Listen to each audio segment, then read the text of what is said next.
Bonjour à tous et bienvenue sur la chaîne cryptorobin.fr. Merci de me retrouver aujourd'hui, vous êtes avec Riansu et dans cet épisode nous allons nous concentrer sur les actualités qui ont marqué le monde de la crypto-monnaie cette semaine. C'est parti!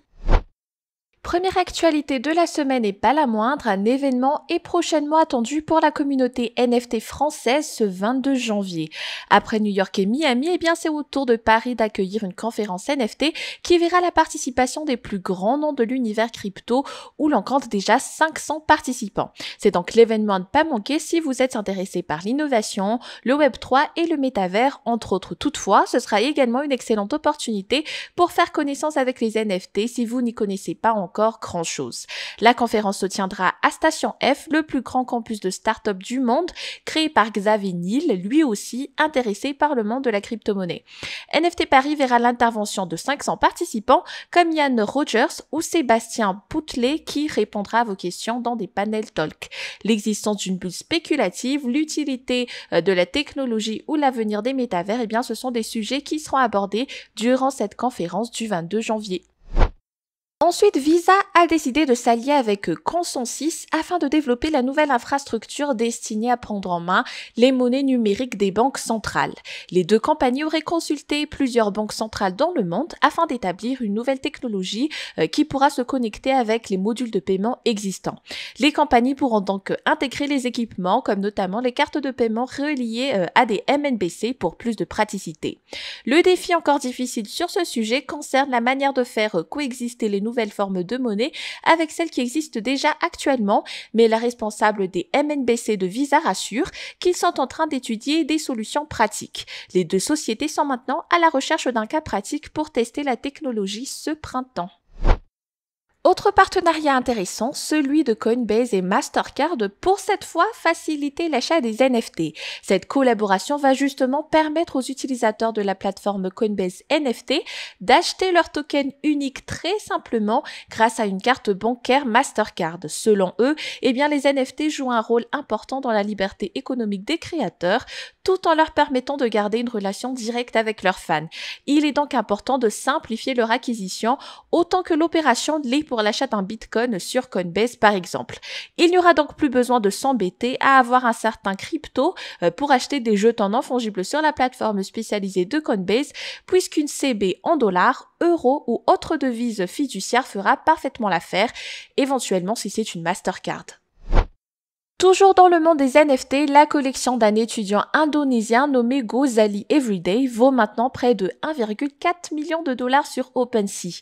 Pour la petite histoire, Gozali Gozalo prend des selfies tous les jours devant son ordinateur pendant 4 ans de suite. La collection représente donc plus de 900 photos de l'étudiant qui était de base prévu pour un usage scolaire. Très rapidement, les prix ont flambé. Il faut également souligner que l'aide de la star de MasterChef Indonesia, Arnold Puernomo, qui compte près de 5 millions de followers sur Instagram et Twitter, a aidé à cette expansion très rapide.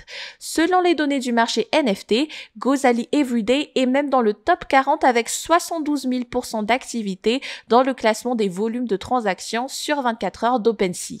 Depuis cet événement, l'étudiant est très sollicité par la presse indonésienne et cumule des millions de followers sur Twitter. Et sinon, faire un prêt hypothécaire à l'aide de Bitcoin en garantie, est-ce que ça vous fait rêver? Une start-up du nom de Milo a rendu cela possible. Cette start-up de la fintech basée à Miami va justement permettre aux investisseurs d'utiliser leur actif virtuel pour acheter des biens immobiliers aux États-Unis. Pour le moment, seul le Bitcoin sera éligible pour cette demande de prêt hypothécaire de 30 ans. Toutefois, le nombre exact n'a pas encore été communiqué, ni même la manière d'équilibrer la volatilité de l'actif. Pour rappel, Milo n'est pas la première entreprise à viser une hypothèque cryptographique, puisque United Wholesale Mortgage s'y est déjà aventuré en août 2021 en lançant un projet pilote qui n'a pas abouti en raison d'incertitudes réglementaires. Pour ce qui est des autres actus tout aussi intéressantes, FTX a annoncé le lancement d'un nouveau fonds de capital risque pour faire progresser l'adoption mondiale de la blockchain et du Web3 avec un vaste mandat d'investissement dans les domaines social, des jeux, des technologies financières, des logiciels et des soins de santé. En plus de lancer le fonds de capital risque de 2 milliards de dollars de FTX Ventures, la société a embauché l'ancienne partenaire de Lightspeed Ventures, Amy Wu. D'un autre côté, Pantera se prépare à lever plus d'1 milliard de dollars pour un nouveau fonds de capital risque, bien qu'elle prévoyait 600 millions de dollars au départ. Le nouveau fonds investira dans les actions des entreprises, ainsi que dans des jetons dans certains projets, mais Pantera prévoit d'offrir une classe de capital risque uniquement aux investisseurs qui recherchent essentiellement une exposition aux actions.